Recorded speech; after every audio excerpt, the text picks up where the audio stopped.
Hi, I'm Eric Hehner. I'm from Toronto, Canada, and I have the pleasure to give this course on formal methods of software engineering. I hope you enjoy it, and I hope it helps you become a better software engineer. Formal methods are on the theoretical side of software engineering. Every branch of engineering has its theory. Electrical engineering has Maxwell's equations and Kirchhoff's laws. Civil engineering has geometry and the theory of material stress. To be an engineer, you have to know the relevant theories and be able to apply them to practical problems. There was civil engineering long before any theory. People built buildings, but not skyscrapers. Sometimes the buildings collapsed. That was considered normal then. Now there's an advanced theory, and we don't let people build buildings unless they know the theory, and their buildings rarely collapse. Software engineering is newer than the other branches of engineering, and its theory is even newer. Right now there are a lot of people building software who don't know any theory, and the software often has bugs. That's considered normal. But it's changing. It changed very quickly for the VLSI industry when Intel discovered a bug in their floating point hardware that cost them many millions of dollars to fix. Now, formal methods are used to verify algorithms that will be cast in silicon before they are sold. They are used by software companies that produce safety-critical software where people's lives are at stake. All of these applications have made use of formal methods. The banking industry and creators of text editors and web browsers and mail programs don't yet use formal methods. When that software fails, no one dies. But Microsoft is now starting to introduce formal methods to some of its programming.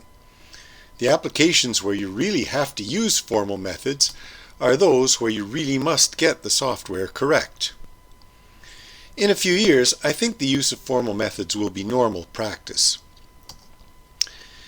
There are two ways to look at programs. One way is that programs are commands to a computer, and the other way is that programs are mathematical expressions. We need to think of them as commands to a computer when we want to get the program executed. We need to think of them as mathematical expressions when we're programming, so we can use the theory of programming to help us get the programs right. Why theory? People sometimes use the word theory to mean a guess. They might say, "Here's my theory of what happened." Or maybe they mean an explanation of something. What I mean is a means of proving theorems. It's sometimes called formal theory because it consists of a formalism, which means the rules for writing formulas, and rules for manipulating the formulas, rules for calculating with them, rules for proving theorems. Whenever I say theory, I mean formal theory, so I won't bother saying formal. We need the theory to prove our programs are correct. We need to program by calculation, just as a theory of motion lets us calculate the trajectory of a planet. We want the same kind of precision. Most of all, what we can get from a theory is understanding. Just as a theory of motion gives us an understanding of the motion of planets and stars, a theory of programming gives us a better understanding of programs. When I said formal theory, I did not mean a careful and detailed explanation. Likewise, by informal, I don't mean a sloppy or sketchy explanation. By formal, I mean using mathematical formulas, and by informal, I mean using natural language explanations. It's quite possible to be informal and careful and detailed, and just as possible to be formal and sloppy and sketchy. There isn't really any choice about whether to be formal or informal. When you start a programming project, you have to start informal, discussing it with other people, finding out what's wanted, maybe drawing some pictures. And you have to end formal because you end with a program, and that's completely formal. The only question is how to go from an informal start to a formal finish. When you are finished, you have to test your program to see if it's working. But how do you know if it's working? Well, if it crashes, obviously it isn't working. But if it doesn't crash, how do you know if the answers it gives are correct? And you can test only some cases, not all of them, because there are too many to test. Maybe even infinitely many. There may be errors that would show up in the cases you didn't test. The only way is mathematical proof. Proof tells whether the program is correct for all inputs, even if there are infinitely many inputs. Some programs tackle the verification problem. Given a specification and a finished program, prove whether the program is consistent with the specification. That's a really hard problem. It's much easier to do the proof as you program, proving each programming step as you make it. That's because the information needed for the proof is exactly the same information needed to make the programming step.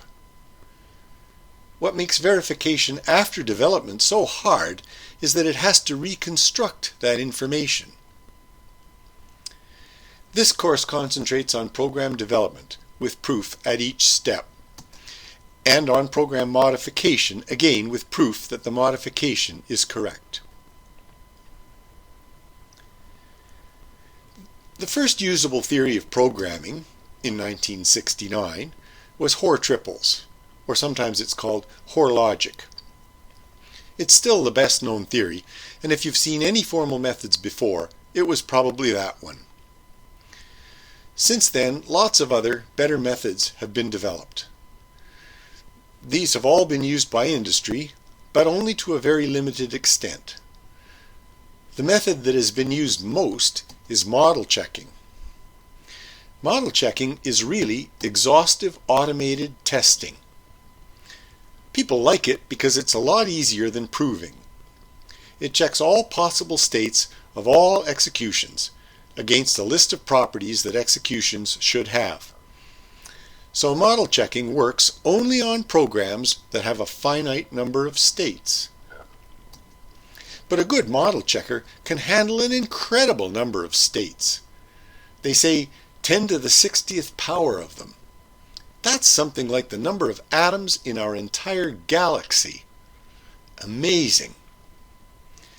Now, 10 to the 60 is approximately equal to 2 to the 200. So that's the space of 200 bits. And that's about the same as 6 ordinary 32-bit variables.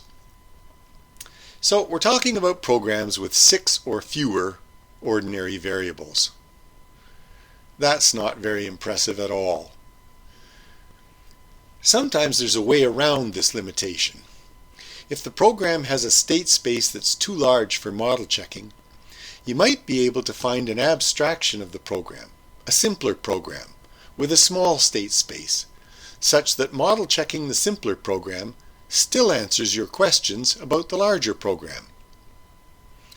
Finding a good abstraction is hard, and you have to prove that it doesn't lose the properties of the big program that you want to check. So we're back to proving. There's really no way around it. You're welcome to look up any of these formal methods that interest you, but we won't be using any of them in this course. The theory we will be using is simpler than any of those theories.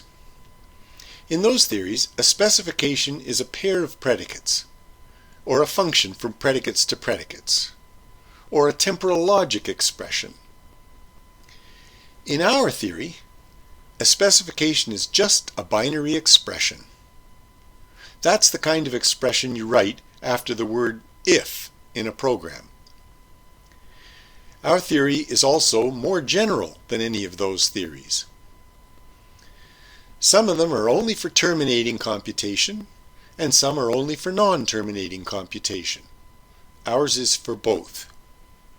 Some of those other theories are only for sequential computation, and others only for parallel computation. Ours is for both.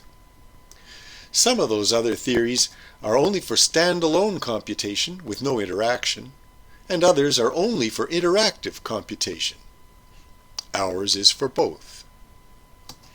And our theory also gives time and space bounds, and can be used for real-time programming also. It also works for probabilistic computation that includes random numbers and produces its output with some probability distribution. The prerequisite for this course is that you have some programming experience. I don't care what language you used. Any programming language will do, as long as it has an assignment statement and an if statement. We'll be using a language that's so small it will take you 30 seconds to learn it. Here's the textbook for the course. I wrote it so it fits the course exactly. And the best news of all, you can download it free from my website. One of the nice things about having the lectures online is that you can watch them on a computer or any portable device anytime and any place you want to. You can stop anytime and resume later. You can replay anything you want to see again. You don't have to play it straight through as though it were a classroom lecture. You can and should pause at any point where you need to think about what was just said before you go on. I hope you enjoy the course and benefit from it.